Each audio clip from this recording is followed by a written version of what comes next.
What's up guys, welcome back to Builtprado. If you can't tell what today's video is by looking at anything, you better know I'm damn excited because this is the 270-degree Trojan awning on the car. As you can see, it's fully set up, and I hope you enjoy the video as we go through installing it and opening it up. Okay guys, unboxing experience. So I've got it out here on the table. As you can see, it's freaking huge. Now, what it comes with is just a really nice bag. Now this is full of everything you need. So it's got your guide ropes. It's got this, which is obviously the piece that goes on the end, and that's what tensions it. And you hook that at the end of the process on the end of the roof rack. I'll show you guys that later. Now you got 3 pegs. Comes with 2 plates with 4 little, what are these? Like 10 with a little nylon nut thing in there. And then obviously that's if you want to like clamp it down to your rack. And then we've got 2 spanners with 13 and 10 mil, and then we've got the long ones. As you can see, there's a lot longer. And then comes with 2 of these steel brackets. As you can see, it's bent steel, and it's actually quite nice, and it's super strong, and it's hard to see, but pretty much one end's longer than the other. You can just see it there, the bottom end's longer, but they both have 4 holes. So it'll be interesting to see if it mounts like that or if it mounts like that. But pretty much what we're going to do now is take all this wrap off and actually see the awning. Very excited indeed. Oh, here it is, the Trojan Camping and 4x4. How nice is that? Very nice canvas here, and it's quite heavy, but it's a solid build. Oh, look at the zips. So nice. Very keen, very excited to get it fully set up. You can see in there what it's going to look like. Obviously it's the aluminium tubes there, truss style, that holds it all up. Yeah, can't wait to actually get it on the car and open it for the first time. Very nice. Huge shout out to the Ian and the boys at Trojan. Now it's quite a long thing, but this does open to 2.5 meters, which is quite far. Now it also weighs 17 kilos and doesn't really need legs at all in the wind. And I like it how, see how it's kind of hard to see. You can sort of see it, but see how it's sort of like a nice rectangle shape, and then down there it gets a little bit bigger. But I'm a huge fan of that. I don't like the awnings that have big bulky bags that don't sort of have that nice sort of shape to them. So super stoked with this one. Right, if you haven't used an awning before, and I'm sure you all have, they simply just, you know, slide in the rails, as we all know, like so. And then obviously that can go where it needs to be, and then you can throw them on like that. Now, this down here, these are obviously, these are actually fixed. You can sort of see in there, but they're actually fixed through into the other side of the awning. So I think that's just to hold it together physically. Mine does have a slight bend in there from factory. But what's going to happen is pretty much these will obviously, now you know how I said the long ways and short ways? The short ways goes in here like that. And then obviously these bolts can line up. Now I only got enough to do one here for now, top and bottom on both of them, because I just got 4 and there's 8 holes, and then same for the bottom. So I'm gonna have to get some more of the stainless steel bolts to put in there. But yeah, then we should be good to go. Day 2 of installing awning. Now I've drilled all these holes, as you can see. Now there's 4 of them, and I've got some red paint on them drying off, so obviously that will prevent the rust, not stop it, but it'll prevent it. Now these brackets are heavy duty, as I mentioned before, and this will pretty much sit on there like that. So as you can see, it's sitting on the outside of this top bar, and it's pretty much hard up to the bar, because another option was to have it sitting out a bit further, but it's hard to explain. Pretty much this bar's in the way of the drill, so this hole is quite hard to do. It's on quite an angle. It's sort of angling out this way a bit more, but I feel like you wouldn't even have known that if I didn't tell you. So there's just some little troubles I'm running into, but obviously the back one will be easy because it doesn't have that top bar in the way like this front one does. So that one will sit like that, and it'll cover, the awning will probably cover the ARB logo and stuff, but that's alright, because your boy is going to finally get an 270 awning on this car. So super keen to get it on. Okay, so for when I'm marking this, pretty much I've put that bracket hard up to where it normally goes, and I've measured the underneath to the end of the pole, sort of like this, and underneath that gap from the side of this face to the pole was 9 mil. So pretty much what I've done, I've replicated that to this one here, because Can't do this one, which has the support, because obviously I can't, it's gonna be hard to get bolts in there and all that access is gonna be hard. And then here's too far away, and I'm not gonna do the end one because it's different tube, it's higher and it won't look right. So I'm gonna do this one here in the middle, and this one I've marked all the dots, so it's gonna sit roughly about there. And then now I'm just gonna drill them all and then paint the holes. Now for the drills, I've been using pretty much just the sharpest drill bits I have, because it's sheer steel. So I've got, I think this is like a 6mm, and I've got an 8mm, and 8mm is perfect size for these bolts. So start with the 6 and then get through the 8, because obviously it's quite thick. Do I recommend drilling through steel to put an awning on? Probably not really, but sometimes you gotta do what you gotta do to get it on, because obviously this roof rack's quite an old roof rack. It's like over 10 years old, but obviously I'm not gonna, you know, buy $1,000 roof rack that's alloy just so this will work. So we're gonna make it work with the way we can, and it will be stronger than the alloy system, that's for sure. Heavier? Yes. But stronger? Yes. So I'm gonna drill this, get the brackets on, get all the bolts on, and then we should be good. Right, first one's done. Now I know it looks a bit silly because like that's longer and they're shorter, but trust me, like, because of this is in the way, and like there'll be so much more going on, you won't, like, literally no one will even see this. And then, so obviously these are all stainless steel washers, nuts and bolts. Now that's obviously the top. Super happy with it, super strong. I could hang off that easily. That could carry 90 kilos more, let alone 17, and also it's only theoretically carrying half of that, so it's only going to carry, you know, like 8 kilos or 8.5. So super happy with that, and probably hard to show on camera, but this bolt is sort of, it's not going flat in like these three. It's actually like an angle like that, but you can sort of see it there.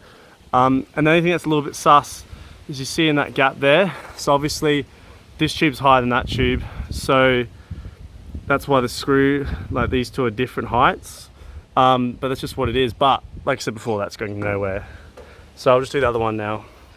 Alright, bolts and washers are all on, so now it's time to check up the awning. Alright, so before you put it on, just to make sure that all these are done up, as you can see this one's a little bit high, so I'm just going to tighten all these, make sure they're all good to go, and going to stay on. And then also got the, there's a little, I'll show you later, but there's a little, where the arms are on that end, which would be obviously here in the car, you need to get an Allen key and just tighten all the bars just to make sure that they're all done up properly. And then obviously just check on them every so often, just so they don't fall off, because you don't want your arms falling off your awning. But just like any nut and bolt, they're going to fall off over time, so make sure you do that. Alright, so on the roof I've got all the nuts and washers up there on both sides, and I've laid these out on here. Now these are very, not very roughly, but pretty much I've measured, and this is 600mm from here to here, and this is 220mm from here to here. So this is pretty much what it's set up to be up there. Now I'm going to try and do this with as a one-man lift, which is obviously probably not ideal considering it's so big and heavy, but you know, might be able to hook it first go, so it might be all good. So we're going to try that and see how we go.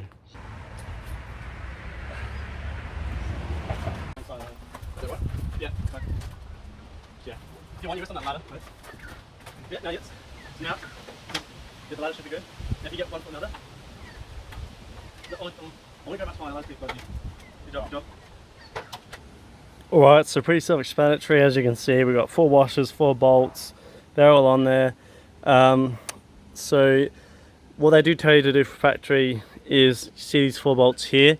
Now these, as you can see, I've opened this zip here, and you can see it there. So pretty much there's 4 of these little screw heads, and they've got an Allen key for the top. So you need to put an Allen key in here, go on this side with your socket, and just tighten those up like I said before. But I've actually done it while it's on the car because it's easier, and I can get access into it, as you can see here. So now that it's fully on, it's all strong as ever. Now we get to open it for the very first time.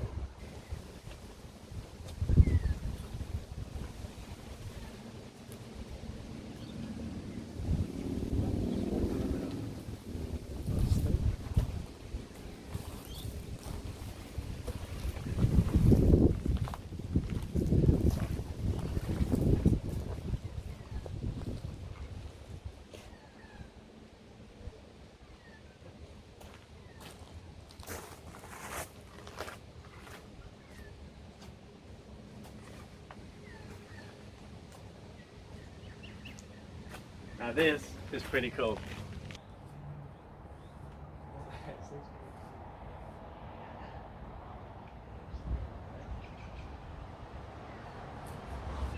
Alright guys, it's been like 20 minutes since the last fit. I'm absolutely stoked if you can't tell. It's fully set up. Now right now it's on the lean, that's just because of the heel I'm on. I'm on a slight lean. But I've just been going around and I've just been, all the Velcro that's attached to the aluminium truss style beams, I've been just like re-Velcroing them, making everything neat and really tidy for you guys.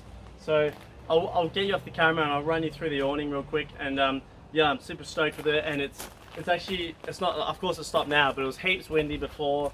No poles are up. I've actually moved the pole from the back side to here in the middle. So yeah, let's run through the awning. So it's pretty tight, but it can go a little bit tighter. So you got your Velcro here for your walls, as you can see, just runs across there. And then you got another option for another pole.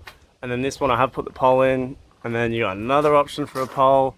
And then you've got another option for a pole, and this is where it starts. And you've got your Velcro around here. And then my Max Track's on at the moment, but if they are, this should miss it. And I've just hooked it on under there. And then obviously you just pull it to tighten, and a little lever in there, you just push that back and it loosens it off. Very simple, way quicker and easier to do than a standard awning. Obviously this is self-supporting, but hopefully you can see it's covering a lot of ground and it's doing exactly what we want, which is covering this kitchen cooking area. There'll be a table there soon, and leaving this area for sleeping and eating and all that sort of stuff. So super happy with it. I'm gonna use it, go camping with it for the next few weeks or so, and then down the line I'll do a video.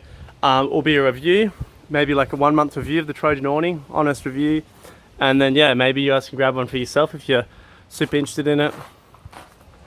So one of the reasons I went with this awning is because it's pretty much the cheapest awning on the market that's self-supporting. Now, XTM do an awning, $3.99, and it is self-supporting, but it's only self-supporting for the opening phase. Once you've opened it, they like put poles down, put all them down straight away. And they tuck their poles up similar to this one. But that's cool, but I want to have one that has it up all the time with no poles. And then this one, as you can see, with heaps of wind, stays up all the time with no dramas whatsoever. So as you can see here, now this is 2.5 meters out, and as you can see, it's covering heaps. Can't wait to get some sick photos of it and really give you guys a serious view after a month or so.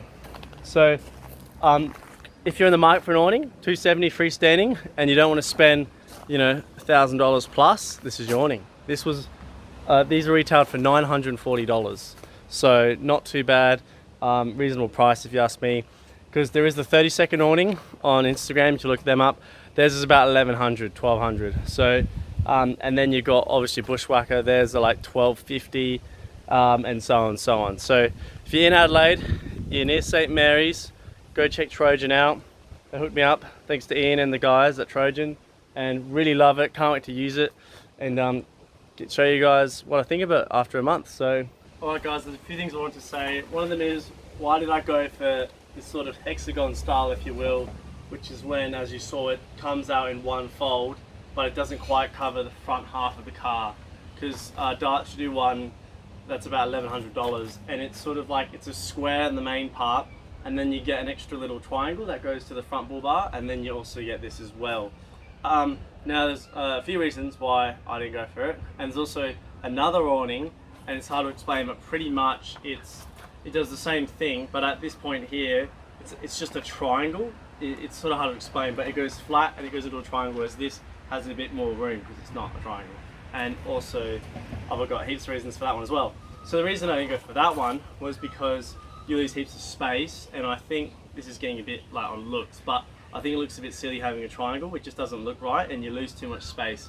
It looks better like this when you have sort of a hexagon design, or slash more of an outwards design. So and also in terms of setup time and pack up time, as we know, having like another guide rope and another swing out beam on that side, you get, you know, that little bit of extra space at the front of the car, which is great, but that's also like almost doubling your setup time. Whereas with this, you just unzip, walk it, hook it on, you're done. Whereas if I had that one, I'd have to unzip it, hook it, done, and then I have to go on the other side and do that as well, and hook onto the bull bar, and then by then you've got like string here, it's like so much. I don't think it looks good at all. I think the ones that are like this, where they sort of go out on one thing, look better. So obviously Trojan do it like this, Bushwhacker or their awnings do it like this as well, and then like Darchi and some other brands do the other versions. So that's just my personal preference of going for this sort of design. Now obviously XTM and Kings, they're the more cheap brands, but they also do this exact design as well. But obviously this has a truss sort of aluminium tube that's about like 30-20 mil. Now obviously Kings and XTM, they just have like poles that are like that, and that they flex heaps, and the Kings one you have to put out the poles as you go around, and the XTM's heaps better because you just open it. But still, this, as you can see, is just holding up the window dramas. So really happy that I went with this design, and hopefully you understand my reasoning for that. And I didn't even notice this, but there's actually, as you can see, almost a metre squared back there that I'm not really going to be using because the door's in the way. But yeah, hopefully you can see by everything blowing away that it's windy. Now, can't wait to get a camp table sort of going here, because as you can see, it'd be really cool to have that going along, and then have all your food and stuff here, and your fridges here as well. And so the mods I want to get down the line will be a tilt fridge slide, so I can pull it out and it will tilt down, and we can grab into that, because right now, if you can see, it's quite high. Now granted, I am on lower ground. If I stand over here, see it's not as bad, but this is quite high, even for me. So I want to get a fridge tilt slide. Yeah, and I'd like to get maybe some lights going through here, some of those LED strips that do like the white and orange color for like insects from like Terraloom. So I think that'd be pretty cool. I've seen people, you just have them in here full time, and then you sort of have the cord over here. So then you're at camp, you open the awning, and then you just plug your thing into the battery, your 12 volt, and then turn on the switch, and like you got lights, and you're just good to go. So that'd be my dream.